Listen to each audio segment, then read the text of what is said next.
there, everybody. My name's Allison Ostrander. I am the Director of Risk Tolerance here at Simpler Trading. And in this video, I want to talk about a potential setup in CPRT. Now, if you followed along last week with the daily videos I did then, both of those worked out nicely. LRCX has continued that trend move higher that we are looking for with the follow through on the weekly bullish divergent bar that we see back here. And the same thing happened with Apple. Apple as well got a very nice follow through with the bullish divergent bar on the weekly chart. And so depending on the trade idea that you took, that should have allowed for a nice profit. So now let's move on to what we're talking about today, which is CPRT. Now CPRT on the daily chart is a bit consolidated. We can see that the moving averages are all clumped together. We can see that the Bollinger Bands are still relatively flat. We might have some resistance up here at around 56 with the ATR trailing stop. Our lower indicators match up with that current consolidation.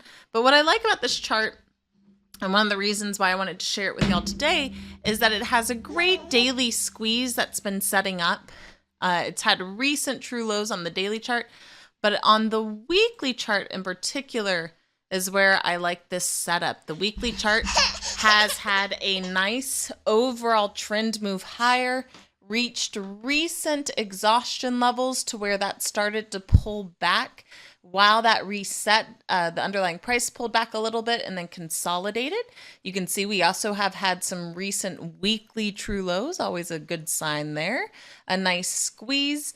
Still some consolidating signals on the compound breakout tool, but momentum is starting to pick back up off the zero line. Now, I was actually watching this last week because we made a bullish divergent bar last week. I didn't jump into a trade just yet because I wanted to see if maybe after the holiday week we opened a little bit lower today to get a better entry, but unfortunately that did not happen, and we've already technically followed through with that bullish divergent bar. Great follow through rate on bullish divergent bars for the weekly chart, so not too surprised. I just would have been better, right, to get that better entry. But I still think this is a pretty good spot for a trade idea. The only thing I'd be mindful of is, of course, with this weekly time frame, we might sit in consolidation a little bit longer. So I would overall give yourself time on the trade idea. So let's pull up CPRT here.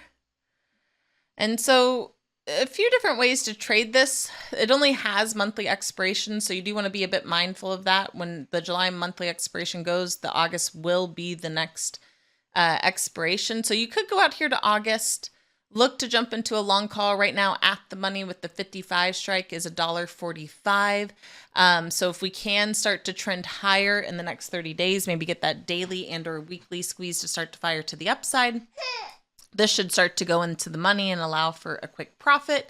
If you want to keep your risk a little bit smaller, you could attempt with the 57.50 or do a spread, right? That certainly reduces your risk down to 93 cents, still allows for $1.57 profit potential.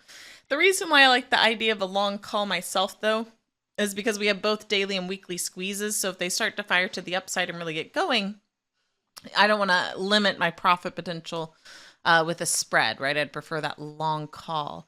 If you really want to make sure you have enough time, not have to worry about theta decay, then I would look at going out to the November monthly expiration. The 57.50 call in that case is only about 212.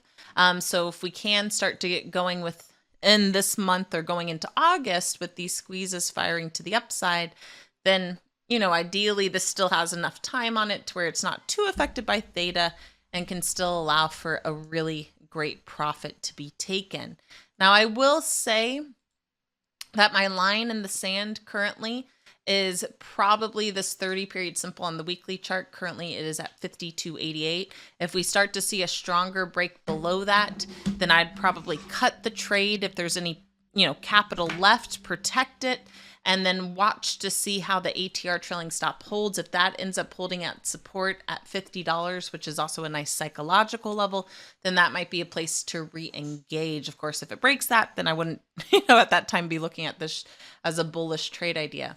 But true lows can make for really good entries. The last time we had a weekly true low back here, we were priced around $27. And then, of course, we've had a very nice move up since then. So you could look to do this as shares so that you don't have to worry about theta. Or as I walked through, you could look to do this as a long call or a call debit vertical spread. I would, at the shortest term expiration, go out to next month. I think this month might be a little bit too close dated to really see a strong move get going. And if I were to do this month, which I'm not really inclined to do, but if you really felt the need, I'd keep it in the money with the 52.50 strike so that there's intrinsic value. And that way, if it only goes up to the ATR trailing stop, which is this red dotted line that's currently at 55.82, then the idea is you still might be able to scalp a quick win there based on what the intrinsic value of this strike would hold, which would technically be around $3.30. So thank you guys so much for joining me in this video. As always, my fellow Jedis, may the trade be with you. Please be mindful of your risk. Only risk what you are willing to lose. And I look forward to talking to y'all again next time. Have a wonderful rest of your trading week, guys. Bye. Hey, Allison Ostrander here, Director of Risk Tolerance at Simpler Trading. Thanks for watching the video. If you enjoyed this video, please be sure to like and comment down below to help us out. Also, be sure to subscribe and click the bell icon so you can get notified when we release our next video. And if you want to watch us trade in real time using our own money, go to simplertrading.com to learn how to sign up. As always, may the trade be with you, and we'll see you in the next video. Bye.